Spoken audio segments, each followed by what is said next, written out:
रहस्यों के बारे में बात करना चाहती हूँ कि रहस्य कितना भारी बोझा हो सकते हैं और ये कितना महत्वपूर्ण है कि हम जिएं ईमानदारी से, अपने साथ ईमानदार रहें, परमेश्वर के साथ और अन्य लोगों के साथ भी।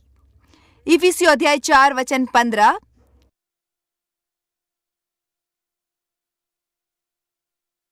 आज के वचन के लिए धन्यवाद प्रभु, उसे बताने में मेरी मदद करें।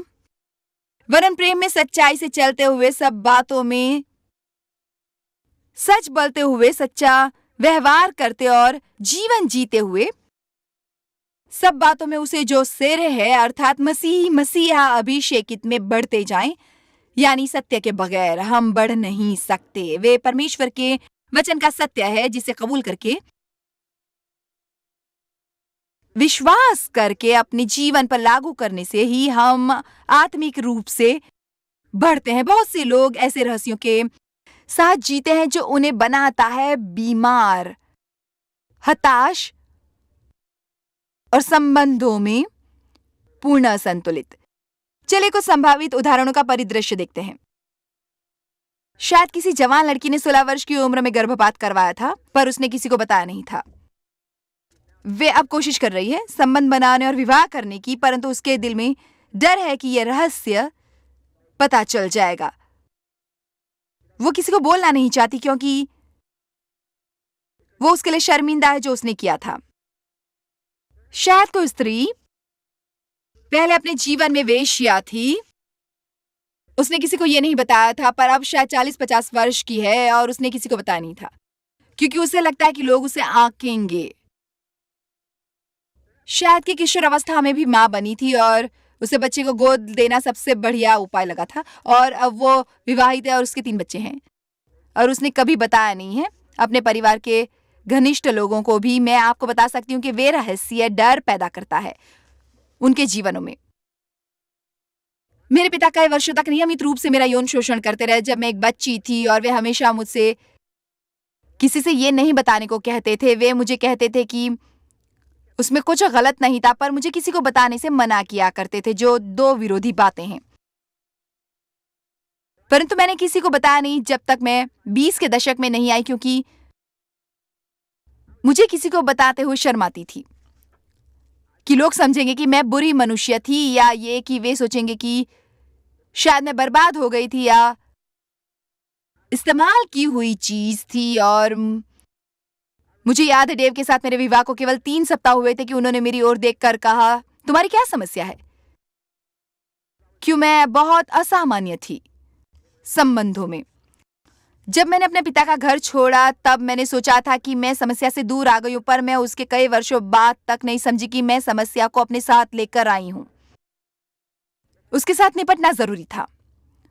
मैं उसे कहीं बंद करके उससे दूर नहीं जा सकती थी। मुझे कई बातों से निपटना था। मुझे उस वक्त ये समझ नहीं आया, पर परमेश्वर भले हैं और वे अपने समय पर हमारी अगुवाई और मार्गदर्शन करते हैं, और वे ऐसे तरीके से उन चीजों से निपटना सिखाते हैं जो हमारे जीवन में चंगाई लाता है, बर्बादी की बजाय। मेरे जीवन में एक समय था और मैं जानती थी आपके लिए यह विश्वास करना कठिन होगा वो देखकर जो मैं आप करती हूँ, पर मेरे जीवन में एक समय था जब मैंने एक कंपनी से पैसे चुराए जिसके लिए मैं काम करती थी। मैं एक पुरुष से विवाहित थी जो एक छोटा मोटा चोर था और उसने मुझे चोरी करना सिखाया। और वर्षों बाद जब पवित्र आत्मा ने मुझे गहराई से छुआ और परमेश्वर ने मुझे बुलाया सेवकाई के लिए, उन्होंने मेरे साथ उस पैसों के बारे में निपटना आरंभ किया जो मैंने चुराए थे। उन्होंने मुझसे कहना आरंभ किया कि मुझे उस कंपनी में लौट कर जाना और कबूल करना है कि मैंने पैसे चुराए। उन्हें लौट आना था। इसका मतलब था कि मुझे अपने पति को बताना था। सो मैंने डेव को बताया और निसंदेह डेव दयालु थे और स्नेहशील थे और वे मेरे साथ सहमत थे कि मुझे परमेश्वर की बात माननी चाहिए, पैसे लौटाने चाहिए। और मैं नहीं जानती थी ये कि संभव है कि मुझे गिरफ्तार कर लें। मैं नहीं जानती थी कि क्या होगा। मैं इतना जानती थी कि मैं आगे बढ़ सकती थी जब तक वे रहस्य रहता मेरे जीवन में। मैं आपसे नहीं कह रही कि आप को जाकर वही काम करना चाहिए जो मैंने किया था, पर मैं आपको ये बता रही हूं कि आपको पवित्र आत्मा का मार्गदर्शन लेना चाहिए। और चाहे जिस भी कारण से मुझे जाकर उससे निपटना था। वह ऐसी बात थी जिसे सुधारा जा सकता था। कई बार हम उसे सुधार नहीं सकते जो हमने किया होता है, परंतु वह ऐसी चीज़ थी जिसे मैं सुधार सकती थी और वास्तव में वह ऐसी बात थी जो मुझे परेशान कर रही थी। मैं नहीं चाहती थी कि मैं लोगों के सामने खड़े होकर इन्हें बताऊं कि उन्हें सच्चाई और ईमानदारी से जीना चाहिए। जब मेरे दिल में यह रहस्य दबा था, मैं ये भी कर सकती थी। वह बहुत पुरानी बात है, मुझे अब उसकी चिंता करने की आवश्यकता नहीं है क्योंकि वे सब यीशु के लहू से ढका था और वे सब सच था। वे क्षमा हो गया था, परंतु फिर भी परमेश्वर ने मुझे उससे निपटने के लिए कहा। मैं पक्का नहीं जानती, शायद वैसा न करने पर मैं आज यहाँ न होती। बहुत बार जब परमेश्वर हमसे ऐसी बातों से निपटना कहते हैं कि हम कोशिश करें, तब हमें करना चाहिए, पर उनसे निपटने का भय हमें रोकता है आगे जाने से। सो मैं लौटकर उस कंपनी में गई और कहा, आपको बहुत वर्ष पहले की बात याद है? उस वक्त मैं आपके यहाँ काम करती थी। मैंने कुछ पैसे चोरी किए थे। किसी ने वेतन के चेक बनाकर उन्हें नकदी में भुनाया था और हाँ, वो मैं थी। मैंने कहा, अब मैं एक मसीह हूँ और ये एक यहूदी कंपनी थी, इसलिए मैं ये भी नहीं जानती कि वे कैसे समझेंगे या उन्हें मेरी परिस्थितियों के कारण हमदर्दी होगी, परंतु मैंने कहा, मैं अब मसीह हूँ और परमेश्वर मुझसे सचमुच निपट रहे हैं कि मैं अपनी गलती में सुधार लाऊं और आपको ये बात बता दूं, इसलिए मैं ये पैसे देने आई हूँ। मुझे अब बहुत अच्छा लगा। कितने जानते हैं कि हमें अच्छा अनुभव होता है जब हम चीजों के साथ निपटते हैं। वे करना कठिन था, परेशानी में डालने वाला था, पर वे एक अच्छा काम था जो मैंने किया था। कई बार सत्य का सामना करना कठिन होता है, पर वो अच्छा होता है। ये थोड़ा दिलचस्प है ना कि एक भूतपूर्व चोरनी आपके सामने प्रचार कर रही है। ये दिलचस्प है कि परमेश्वर किसे इस्तेमाल करते हैं। वे दुनिया के कमजोर और मूर्खों को इस्तेमाल करते हैं, बुद्धिमानों को चकित करने के लिए। दिल खोलकर परमेश्वर की स्तुति करिए। आइए देखिए भजन 90 वचन 8। तूने हमारे अधर्म के कामों को, अपने सम्मुख और हमारे छिपे हुए पापों को, जिन्हें हम अपने से भी छिपाना पसंद करेंगे, अपने मुख की ज्योति में रखा है। देखिए, कुछ बातें होती हैं जिन्हें हम अपने अंदर दफन करते हैं और हम उन्हें इतनी गहराई में दफन करते हैं कि हम उनकी ओर देखना भी नहीं चाहते और न सोचना चाहते हैं। वे ऐसा कुछ हो सकता है जो बहुत पहले हुआ था और अब सचमुच उसे भूल गए हैं, पर यदि परमेश्वर उसे याद दिलाए। मैं नहीं समझती कि हमें बातें ढूंढने के लिए खुदाई अभियान चलाना चाहिए, पर यदि परमेश्वर याद कराए, यदि परमेश्वर कुछ याद कराए, तो आपको जाकर किसी से क्षमा मांगनी चाहिए अपने पुराने दुर्व्यवहार के कारण। मुझे परवाह नहीं यदि वे 10 वर्ष पुराना हो, पर आप जानते हैं कि परमेश्वर आपके साथ निपट रहे हैं। सबसे महत्वपूर्ण बात यह है कि हमें हमेशा पवित्र आत्मा की बात सुननी चाहिए, क्योंकि यदि हम नहीं सुनेंगे, उससे हमारी समस्याएं बढ़ेंगी। मैं आपसे वादा करती हूँ कि यहाँ बैठे इतने लोगों में इस वक्त कुछ लोग हैं जिनमें से सीधे मैं बात कर रही हूँ और परमेश्वर ने आपसे कुछ बातों के साथ निपटने को कहा है और आप फिर और फिर से उसी पहाड़ के आसपास जाते रहते हैं, उसे टालते रहते हैं। मैं आपको बताना चाहती हूँ कि परिस्थितियां बेहतर नहीं बनेंगी जब तक आप निपटेंगे नहीं।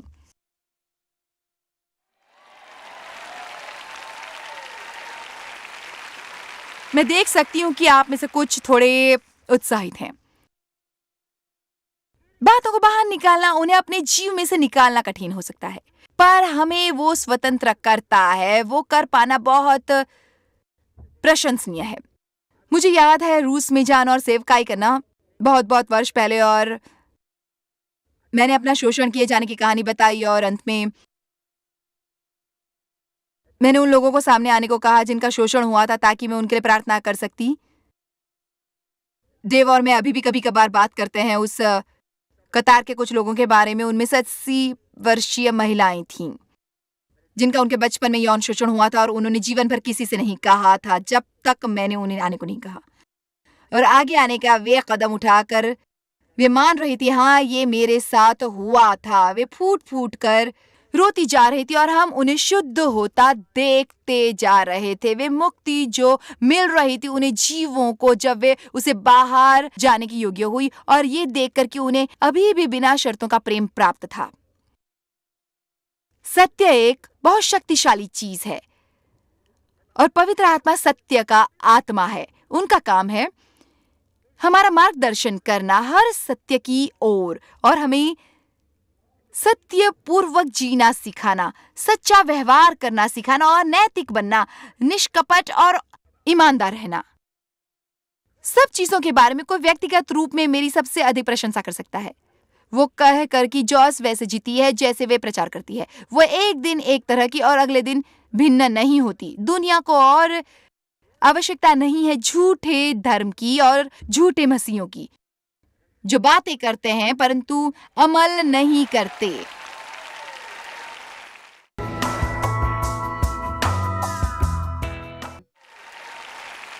याकूब 5:16। मेरे विचार से ये ऐसा वचन है जिसे गिरजे ने भुला दिया है। मुझे शायद इसका कारण पता है। मैं नहीं जानती कि इस भूल को पूर्णतः सुधारा जा सकता है, परंतु इसके बावजूद भी इसमें एक सिद्धांत है जो मैं आपको दिखाना चाहती हूँ। इसलिए तुम आपस में एक दूसरे के सामने अपने पापों की बात मान लो, अपनी भूलों, गलत कदमों, अपने अपराधों, अपने गुनाहों की, और एक दूसरे के लिए प्रार्थना भी करो जिससे चंगे हो जाओ, मन और दिल की शैली आत्मिक हो जाए। धर्मी जन की निरंतर निष्कपट प्रार्थना के प्रभाव से बहुत कुछ हो सकता है, सक्रियता से काम करती है। ये वचन हमें बताता है कि एक सही समय होता है न केवल परमेश्वर के सामने अपने पापों का इकरार करने का, बल्कि उन्हें सामने लाने का किसी और भाई या बहन के, और ये कि उसमें चंगाई मिलती है। मेरे विचार से इसके गायब होने के कारणों में से एक यह है कि ऐसे विश्वसनीय लोगों को ढूंढना कठिन है जो आपके रहस्य खोलेंगे नहीं, और अफसोस की बात है, ऐसे लोगों को ढूंढना कठिन है जिन्हें आप खोलकर बता सकते हैं और वे आपके दिल की बात सुनते हैं। आपके सामने कोई प्रचार करने की कोशिश नहीं करते। मसीह सुनने और समझने में बहुत माहिर नहीं होते। हम ऐसा सोचते हैं हमें उसे हल करना चाहिए और हम सबके सामने प्रचार करना चाहिए। मुझे व्यक्तिगत तौर पर कुछ भी इतना क्रोधित नहीं करता जितना यह कि जब मैं किसी को विश्वास करके कुछ बताती हूँ, अपने जीवन की कोई बात, और वे केवल पलटकर मुझे मेरा ही कोई संदेश सुनाने लगते हैं। धन्यवाद, मैं ये पहले से जानती हूँ, मैं आपको समझाने की कोशिश कर रही हूँ, मैं ये सब जानती हूँ। ये दुखद है, पर बहुत मामलों में हम दूसरों के साथ वैसा संबंध बनाने की कोशिश छोड़ देते हैं लोगों के उससे निपटने के तरीके के कारण। अब मेरा अपने बच्चों के साथ अच्छा संबंध है और मेरी छोटी बेटी मुझे बहुत सी बातें बताती है, और ये बिल्कुल सत्य है कि वो तब भी बताती है जब वो अपने घर के एकांत में क्रोधित होती है, जिसके बारे में मुझे कभी पता नहीं चलता था। अक्सर एक सप्ताह भी नहीं गुजरा होता और वो मुझे उसके बारे में बता देती है।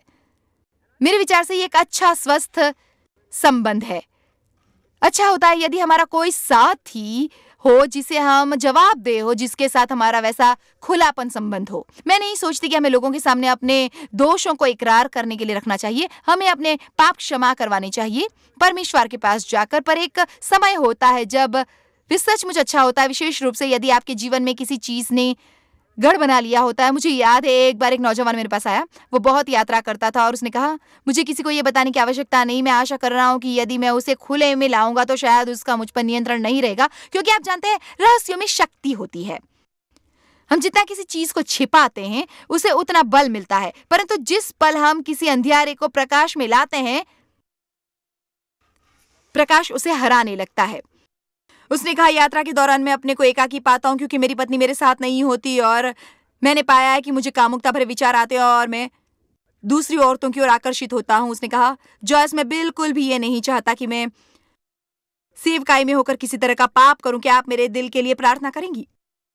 मुझे कुछ महीनों बाद उससे ये पूछना याद है। उसने बताया सच कहूँ आपसे, उसके बारे में बात करने के बाद मुझे कोई समस्या नहीं। मुझे सचमुच विश्वास है कि बहुत बार वे शैतान होता है जो हमारे साथ ऐसा करता है।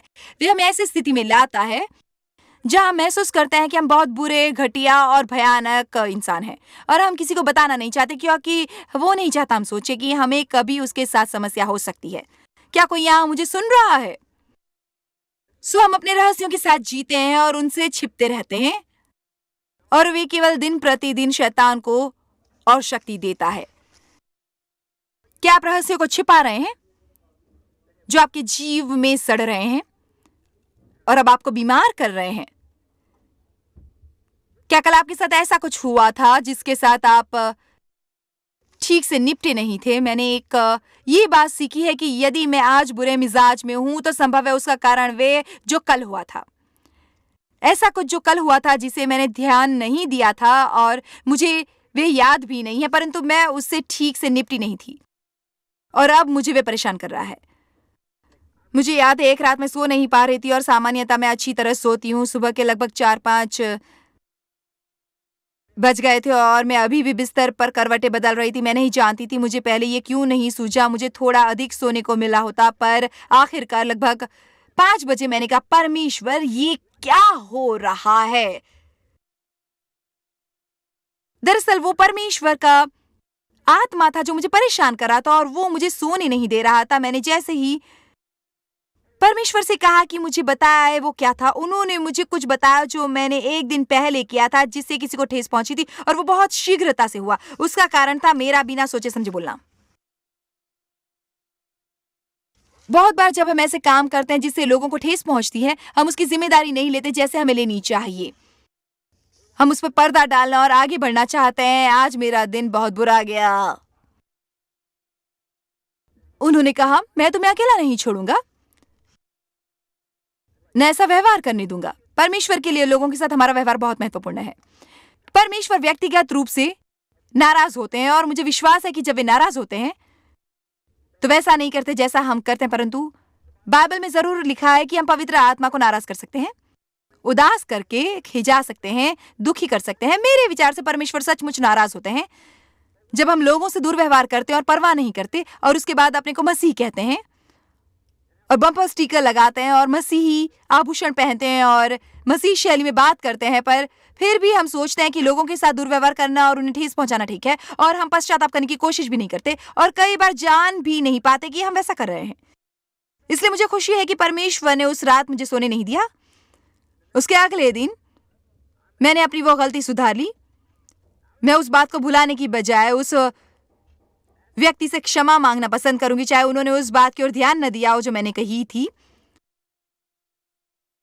कल शायद आप दुखी या निराश थे और आप उससे निपटे नहीं थे। शायद आपको बुरी खबर मिली थी, किसी ने शायद आपको नाराज किया था और आप ठीक तरह से उससे निपटे नहीं थे। शायद आपकी कोई बहस नहीं हुई थी जिसका कोई हल नहीं निकला था। मैं सोचती हूँ कि हम मसीह बहुत बार अपने विश्वास से भरे मनुष्य बनने की इच्छा के कारण कई बार बातों को बिगाड़ देते हैं, उन्हें ढक देते हैं, असल में उनके साथ निपटने की बजाय। बहुत बार हमें आवश्यकता होती है परमेश्वर के साथ उसके बारे में खुलकर ईमानदारी से बात करने की, जो हमें परेशान करती है, हमें दुखी करती है। क्योंकि जैसे हम आरंभ करते हैं किसी चीज के बारे में बोलना और इकरार करना, हम उससे खुले में लाते हैं और जब एक खुले में आता है तो उसका आपस से नियंत्रण हट जाता है। हम अक्सर ये कहने में माहिर होते हैं, सब ठीक ठाक है, प्रभु की स्तुति हो, मैं ठीक हूं, प्रभु की स्तुति हो। ये कहना कहीं बेहतर है। सच को परमेश्वर, इससे मुझे दुख हुआ, मुझे दुख हुआ है, परंतु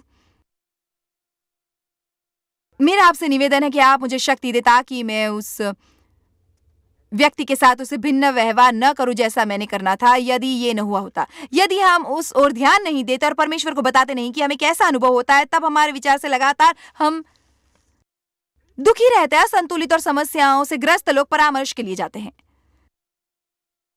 केवल इसलिए कि किसी से बात कर सके, और परामर्शदाता का सबसे बड़ा काम होता है उस व्यक्ति से इतनी गहराई से बात करवाना ताकि वे जड़ तक पहुंच सके उसकी समस्या के। यदि आपको परामर्श की आवश्यकता हो तो आपको वो लेना चाहिए, पर मैं नहीं सोचती कि लोगों को अपना सारा जीवन परामर्श में बिताना चाहिए। हमारे पास है पवित्र आत्मा, हमारे परामर्शदाता। यदि आपके पास पैसे नहीं है परामर्श के लिए, आप तभी परामर्श ले सकते हैं परमेश्वर के वचन और पवित्र आत्मा से जो हम में रहते हैं। आप किसी ऐसे के साथ रहना चाहते हैं जो आपको सत्य समझाना चाहे, वो है पवित्र आत्मा। आमीन। मैं ये बात इसी प्रकार शेखी भगाने के लिए नहीं कह रही हूं, मैं केवल कुछ बताना चाहती हूँ। मैंने जाकर किसी से परामर्श नहीं लिया था और मुझे 1-2 नहीं अनगिनत समस्याएं थी। पहले तो मेरे पास उनके लिए पैसे नहीं थे, पर जैसे जैसे साल बीते परमेश्वर मेरे साथ हर समस्या के बारे में निपटे और उन्होंने मुझे स्वतंत्र किया। और वो केवल सत्य है जो आपको भी स्वतंत्र करेगा, आपको स्वतंत्र करेगा। आमीन। हमारा परिवार सचमुच बड़ा है और मेरे विचार से बातचीत के द्वारा हल निकालने में माहिर। एक बात जिसके लिए मुझे अपने पूरे परिवार पर गर्व है यह है कि कोई भी बहुत देर क्रोधित नहीं रहता। हम बात कर लेते हैं, उससे निपट लेते हैं। हमें ये ज्ञान है कि हम गुप्त में क्रोध करके यीशु के नाम पर सेवकाई की कोशिश नहीं कर सकते। मेरे विचार से ये बड़ी समस्या है। मसीहों में हम गिरजे जाते हैं और एक दूसरे को देखकर मुस्कुरा कर कहते हैं, प्रभु की स्तुति हो, धन्यवाद यीशु। और अपने घर के एकांत में सभी लोग क्रोधित होते हैं और लड़ते हैं और उनमें अनबन और कड़वाहट और क्रोध होता है और ये काम नहीं करता। ये बिल्कुल काम नहीं करता। प्रार्थना में केवल तभी शक्ति होती है जब लोग सहमति से रहते हैं। ऐसा नहीं कि वे निर्णय लेते हैं कि उन्हें एक चमत्कार चाहिए और वे उस एक चमत्कार के बारे में सहमत हों। जब बाकी का समय वे लड़ते हैं, हमारे दोनों बेटे हमारे लिए काम करते हैं, हमारा बड़ा बेटा डेविड और हमारा छोटा बेटा डैन, और वे सेवकाई के भिन्न भिन्न क्षेत्रों में निरीक्षण करते हैं। उन दोनों के काम करने के और समस्याओं से निपटने के तरीके बहुत अलग हैं। कई बार उन्हें बैठकर बातें स्पष्ट करनी पड़ती हैं। वे हमारे काम करते हैं और इसलिए कई बार ये बहुत कठिन होता है जब आपके माता पिता आपके बॉस होते हैं। इसीलिए हमें भी बातें स्पष्ट करनी पड़ती हैं। कभी कभार मेरे दोनों दामाद और मेरी एक बहू हमारे लिए काम करती हैं। एक परिवार के तौर पर हमें खुलकर बात करनी चाहिए और बातों को दबा कर नहीं रखनी चाहिए। न उनसे निपटने से बचना चाहिए। बात करना अच्छा होता है उन लोगों के लिए भी जिन्हें बोलना अच्छा नहीं लगता। मैं जानती हूँ ये बहुत कठिन होता है। औरतों को बोलने में महारत मिली होती है और औरतें उसके बारे में बोलते रहना चाहती हैं और पुरुष उन्हें देखते रहते हैं। पर भाइयों, आपको भी कभी कभार थोड़ा कष्ट उठाना चाहिए और बोलना चाहिए। आपको चाहे उसकी आवश्यकता न हो, आपकी पत्नी को हो। अच्छा तो बहनों, मेरी मदद करो।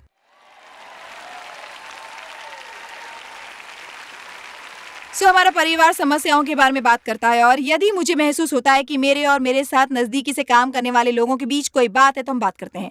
मैं ये बातें नहीं चाहती कि रहस्य छिपाया जाए, रुख बुरा हो, सब ऐसा व्यवहार करते हुए मानो सब ठीक है, घूमते रहें। दाऊद परमेश्वर के साथ बहुत ईमानदार था और मैं मानती हूँ कि परमेश्वर मुख्य व्यक्ति है जिसके साथ हमें ईमानदारी से बात करनी चाहिए। हमें हमेशा और सभी के सामने अपने रहस्यों को उजागर नहीं करना है। मैं आपसे सच कहती हूँ, दरअसल किसी और को हर चीज के बारे में, अपनी भावनाओं के बारे में न जानने की आवश्यकता है, क्योंकि उससे उन पर बहुत बोझ बढ़ जाएगा। उन्हें शायद ये अच्छा न, दरअसल ये कहना बहुत अच्छा नहीं है कि मैं जब भी आपसे मिलता हूँ मेरी आपको घूसा मारने की इच्छा होती है, ठीक है ना?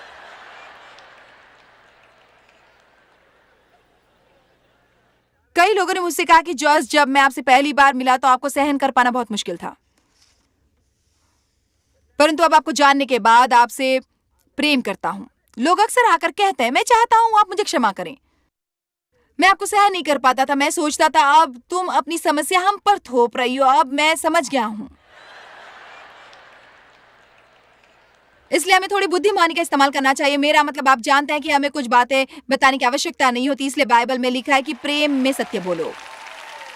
इसलिए मैं नहीं चाहती कि आप सभा से बाहर भागे और घर जाकर हमें बैठ, क्योंकि जॉर्ज ने मुझे ये कहा है।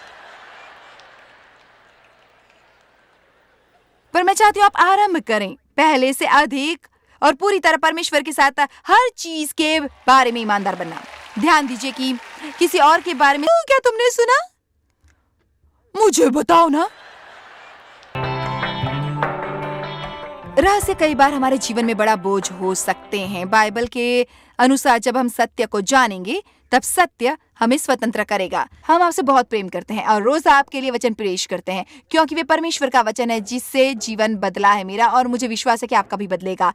मुझे विश्वास है कि आप वे मनुष्य हैं जो बढ़ना और बदलना चाहते हैं, वरना आप मेरा प्रोग्राम नहीं देख रहे होते। आपका बाकी का दिन अच्छा बीते। परमेश्वर का अनुग्रह हो।